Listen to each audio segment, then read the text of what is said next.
안녕하세요. 현실주의자입니다. 주말 잘 보내셨죠? 월요일 장은 또 잘 보내셨는지 모르겠습니다. 시장 자체는 좋았습니다. 시장 자체는 좋았어요. 그리고 상승하락 종목 수도 괜찮았습니다. 그래서 간만에 월요일 시장은 투자자 여러분들이 기분이 좋았을 것 같습니다. 자, 일단은 최근에는 어쩔 수 없이 여러분들 좋건 싫건 에코프로에 집중할 수밖에 없습니다. 지금은 글로벌 시장이랑 디커플링이 되어 있습니다. 그냥 에코프로, 2차 전지, 공매도 이렇게 움직이고 있는 거예요. 그렇게 되면 이제 현 선물이라던가 외국인들의 움직임이 약간 이해가 되는 거죠. 약간 글로벌이랑 다른데? 지금 글로벌이랑 움직임이 다르잖아. 지금 현재 미국 증시는 보합 중이죠. 보합 중인데 또 내일 우리나라 시장은 좀 다를 거예요. 그 움직임 중심에는 2차 전지 관련주가 있다는 겁니다. 한번 같이 보시죠. 또 업데이트를 해야 되니까요. 오늘은 좀 눈에 띌 만한 움직임이 있기 때문에 간단하게 설명드리고 내일 시장을 맞이하도록 하겠습니다. 다시 말씀드리지만 현재는 공매도가 좌지우지하는 시장이다 라는 겁니다. 현재는 2차 전지주에 공매도가 집중되고 있죠.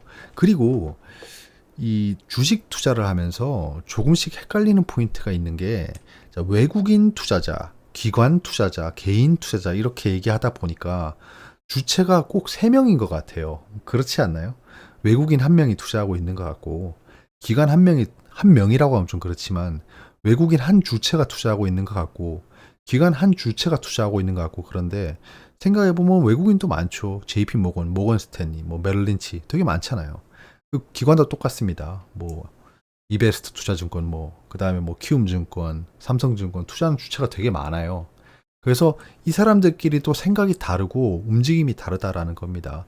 그거를 다 똘똘 말아서 하나로 보여주니까 좀 문제가 커요. 이게 무슨 말씀이냐 하면, 자, 기관은 자기들 각각 생각이 다를 거예요. 한 가지 예를 들면, 여러분들 지금 현장에서 일을 하고 계신 분들을 예로 들어볼게요.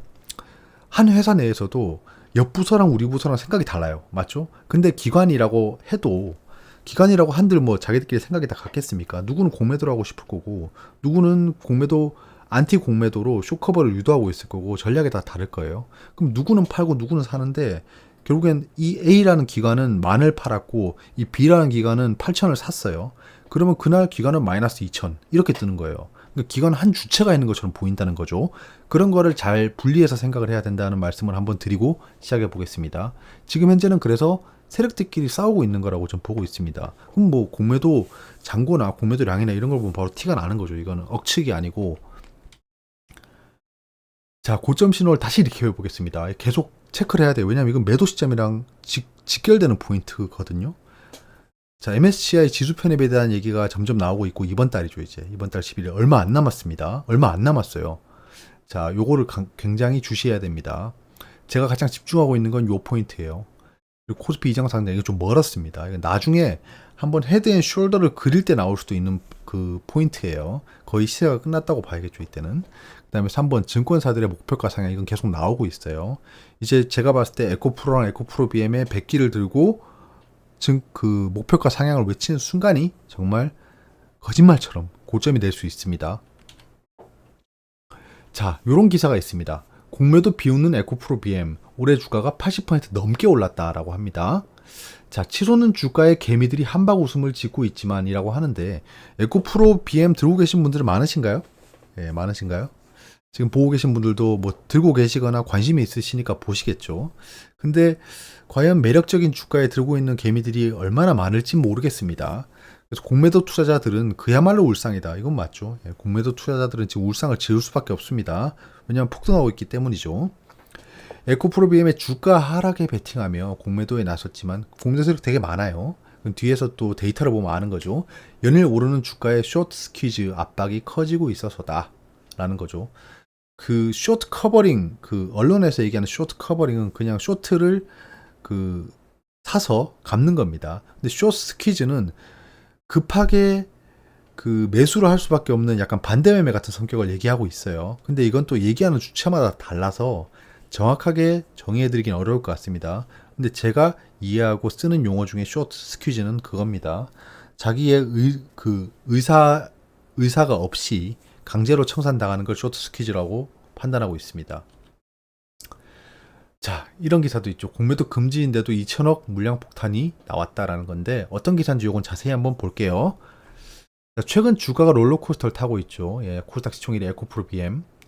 공매도 금지 기간에도 2천억이 넘는 공매도 거래가 이루어진 것으로 나타났다. 요거는 문제죠. 이 유독 2차전지 대장주들 중에서 제가 에코프로 BM의 수상한 공매도를 말씀드린 적이 좀 빈번하잖아요. 그 얘기를 이제 하는 겁니다. 시장 조성자로 지정된 국내 증권사들이 내놓은 물량으로 추정된다라고 하는 게 이게 업틱룰 예외 물량을 얘기하는 거예요. 뒤에 데이터 보면서 다시 얘기할게요. 자, 요거는 뭐 정의니까요. 시장 조성자는 뭐냐 하면 거래가 너무 없는 종목이니까 호가가 텅텅 비어 있잖아요. 호가가 텅텅 비어 있으면 그 예를 들어 볼게요. 호가가 다 합쳐도 그 매수 호가가 1000개예요. 1000주예요. 근데 내가 3000주를 가지고 있어. 그럼 3000주를 지금 급하게 팔아야 돼요. 무슨 사정이 생겨서. 그럼 시장가로 던지게 되는데 급하니까. 그러면 순식간에 하한가를 가버린다는 겁니다. 그러면 그 종목 자체가 망가지고 시총이 어그러지게 되겠죠. 이 종목의 시가총액은 높은데 내가 꼴랑 뭐 1000만원치를 던졌는데 하한가를 가버리고 이러면 안 되잖아요. 저유동성 종목이라서. 그런 걸 방지하기 위해서 시장 조성자가 있는 겁니다. 왜냐하면 매수 호가에 이만큼 걸어놓으면 이게 다 매수돼 버리면 이 사람 손해잖아요. 그래서 얘들은 그 주식을 가지고 있지 않은데 매도를 걸고 이렇게 공매도로 그거를 커버하는 거예요. 그러니까 결국엔 매도 호가도 채워 넣어야 되잖아요. 시장을 조성하려면. 그럼 내가 주식이 없는데 채워 넣을 수 없지 않습니까? 그러면 그때 공매도를 하는 거죠. 공매도 취지랑 똑같은 거죠. 나에게 주식이 없지만 팔 수 있는 거잖아요. 자, 그 얘기를 하는 거고, 문제는 에코프로 BM이 지난 27일과 28일 이틀간 공매도 금지 종목이었다는 점이다. 지난 26일 한국거래소는 에코프로 BM을 공매도 과열 종목으로 시정했죠. 27일 하루 동안 공매도를 금지했고 이틀 동안도 금지를 했어요. 근데 이게 에코프로 BM의 공매도 수치입니다. 잘 보세요. 일단은 여기 27, 28일 동안 공매도 금지였잖아요. 그래서 업틱룰 적용된 공매도는 하나도 없어요. 근데 업틱룰 예외의 공매도가 평소만큼 발생했다는 겁니다. 웃기는 거죠. 그럼 결국엔 공매도 금지 기간 때는 시장 조성자에게만 공매도가 허락이 되는데 도대체 이렇게 거래량이 많은 종목에 왜 시장 조성자가 이렇게 관여를 하냐는 거죠. 이상하다는 겁니다. 결국에는 시장 조성자라는 그 룰을 이용해서 공매도를 한 거죠. 그 공매도가 일반 공매도도 아니고 업틱룰 예외 공매도예요. 업틱룰 예외 공매도는 간단하게 설명드리면 공매도는 무조건 현재 효과 위에서 해야 됩니다. 간단하게. 현재 효과보다 위에서 해야 돼요. 왜냐? 현재 효과 밑에서 공매도를 하면 그냥 시장가로 던져버리는 거잖아요. 여러분, 현재 효과 밑에 파는 건 시장가로 파는 겁니다. 맞죠? 근데 공매도를 시장가로 해버리면 어떻게 되죠? 폭락을 시켜버릴 수 있게 되는 겁니다. 공매도로. 내가 주식을 가지고 있지 않은데도 이 주가를 폭락시켜버릴 수 있는 장치가 돼버리는 거예요. 그래서 공매도는 업틱룰 적용해서 해라 라고 강제를 한 겁니다. 근데 아까 말씀드렸던 시장 조성 기능이 필요해서 그 사람들에게는 그 업틱룰 예외를 적용해 준 거예요. 근데 그 제도를 악용해서 이렇게 업틱룰 예외의 공매도를 계속 하고 있다라는 겁니다. 제가 이렇게 색깔을 칠해놓은 부분이 그 업틱룰 적용보다 업틱룰 예외가 더 많은 케이스예요. 말이 안 되는 거죠. 무슨 정상적인 공매도보다 정상적이지 않은 공매도가 많은 겁니까? 제가 봤을 때 두세 달 뒤에는 과징금 때린다고 얘기가 엄청 많이 나올 겁니다. 저 애들은 공매도 룰을 어겼어라고 과징금을 때린다는 케이스가 되게 많이 나올 거예요. 그만큼 지금 에코프로 BM의 사생 결단을 하고 있다는 겁니다. 룰을 어겨가면서까지 지금 공매도를 하고 있다는 거예요. 그러면 어떻게 될까요? 공매도가 점점 쌓여야겠죠? 에코프로 BM만 좀 이상합니다. 결국엔. 에코프로 BM 사례를 보면 시장조사 취지에 부합하느냐는 지적이 제기된다. 요 얘기 하는 거 지금 제가 말씀드렸던 한 애널리스트는 꼭 이런 거 익명이에요. 자, 시장 조성자가 공매도로 주식을 팔고 다시 되사는 거래를 했었어도 판 금액 자체가 공매도로 다 잡혀서 실제보다 공매도 규모가 커 보이는 착신에 있다. 무슨 궤변을 누르는지 모르겠지만 지난 27일에 에코프로 BM의 주가가 10% 넘게 급락했는데 이렇게 주가가 하락하는 경우 시장 조성자의 매도 주문을 잘 체결되지 않고 매수 주문만 주로 체결된다는 점을 감안하면 좀 더 자세히 들여다볼 필요가 있다라고 합니다.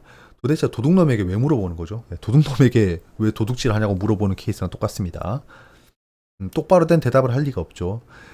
이렇게 됐건 저렇게 됐건 지금 업틱룰 예외의 공매도가 더 많습니다. 많은 상황에서 이렇게 또 현란한 말로 속이려고 하는 거예요. 얘들은 똑같습니다. 그러니까 익명으로 이렇게 숨어서 얘기하겠죠. 아무튼 결론은 에코프로 BM은 지금 현재 그 공매도 규정을 위반한 채로 업틱룰 예외의 공매도가 계속 발생하고 있다는 거에 사람들이 인지를 해야 됩니다. 인지를 하고 계속해서 이거를 이슈화 시켜야 됩니다. 공론화 시키고 금감원이 결국엔 그 기관이나 외국인 편만 들도록 하면 안 돼요. 예, 개인 투자자 목소리를 들을 수 있도록 이런 걸 계속 이슈 레이징을 해줘야 됩니다. 저도 그런 거에 앞장서서 계속해서 알리도록 하겠습니다. 자, 그러면 계속해서 지금 업팅룰 예외의 공매도가 발생하고 있으니까 그 직관적으로 발생할 결과가 어떤 거죠? 공매도가 계속 발생했으니까 공매도가 쌓여야 되잖아요. 근데 지금 보시면 알겠지만 공매도 잔고 수량이 계속 줄고 있어요. 보이시죠? 공매도 잔고 수량이 줄고 있다라는 겁니다. 왜죠? 이렇게 공매도가 많이 발생하고 있는데 결국에는 공매도를 하면서 얘들이 뒤에서 하고 있는 액션은 뭐냐면 공매도를 상환하고 있다는 겁니다. 공매도를 상환하고 있다. 이거는 기관을 한 개의 주체로 봤을 때 설명이 가능한 거고요. 근데 아까 말씀드렸다시피 서두에 제가 말씀드린 이유가 그겁니다. 누구는 공매도를 하고 있고 누구는 상환을 하고 있는 거예요. 예, 공매도를 하고 있는 애들은 왜 하고 있죠? 주가가 상승하지 못하게 해야겠죠. 공매도 상환하는 애들은 왜 하는 거죠? 예, 주가가 더 상승할 것 같으니까 빨리 상환하는 거잖아요. 그럼 이거는 같은 주체가 하고 있는 게 맞다라는 겁니다. 예, 같은 주체가 하고 있는 거죠. 요 두 가지는. 이게 무슨 말씀이냐면 이 공매도를 한다는 건 주가 상승을 막는 거잖아요. 예, 주가 상승을 막는 거잖아요. 업팅룰을 적용하고 있으면. 그럼 주가가 올라가지 못하게 하면서 주가가 올라가지 못하게 하는 이유가 뭘까요? 이유가 뭘까요? 예, 내가 사고 싶어서죠. 그럼 왜 사고 싶을까요? 쇼트 커버링을 하려고 하는 거죠. 예. 이렇게 보이는 겁니다. 그래서 공매도가 그렇게 많이 발생하고 있지만 이 공매도는 상승을 억제하고 있는 거고 상승을 억제하는 이유는 뭘까요? 상승을 억제하고 이 업팅룰 예외의 공매도는 오히려 그 시장가 매도를 통해서 주가를 낮추고 있는 거예요. 주가를 내리고 있는 거다. 이 공매도는 주가를 내리기 위한 공매도입니다. 주가를 내려서 뭘 하려는 거죠? 올라가는 걸 막고 주가를 내리면서 내가 사서 상환하려고 하는 겁니다. 그래서 이렇게 공매도가 상환되고 있다라는 겁니다. 자, 그러면 수치적으로 보겠습니다. 이 그래피컬하게 표현하면 요 산이 공매도 잔고인데요. 지금 최근에 급등할 때 어떻게 됐죠? 공매도 잔고가 확 줄었습니다. 급등할 때 쇼트 커버링으로 상승시켰다는 거고 현재 공매도가 계속 발생하고 있는 건 계속해서 그 공매도 잔고를 갚기 위해서 이러고 있는 겁니다. 자, 그럼 이 산의 크기를 보세요. 지금 현재 공매도 최대치에서 절반가량 상환이 됐습니다. 요거 체크하셔야 돼요. 공매도 잔고가 절반가량 상환이 됐다는 겁니다. 공매도가 거의 다 상환이 됐다는 거예요.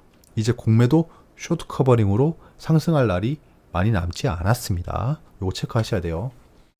자, 에코프로 똑같습니다. 에코프로도 지금 급등할 때 그 공매도 잔고가 많이 줄었고 최근에 급락할 때도 확 줄었습니다. 공매도 잔고가.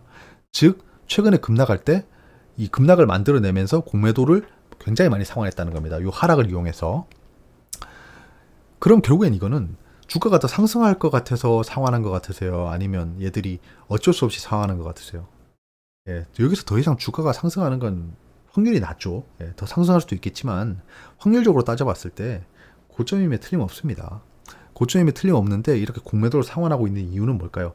숏 스퀴즈라는 겁니다. 자기가 원하지 않는 공매도 상환을 하고 있는 거예요. 즉 공매도 반대 매매를 당하고 있는 겁니다.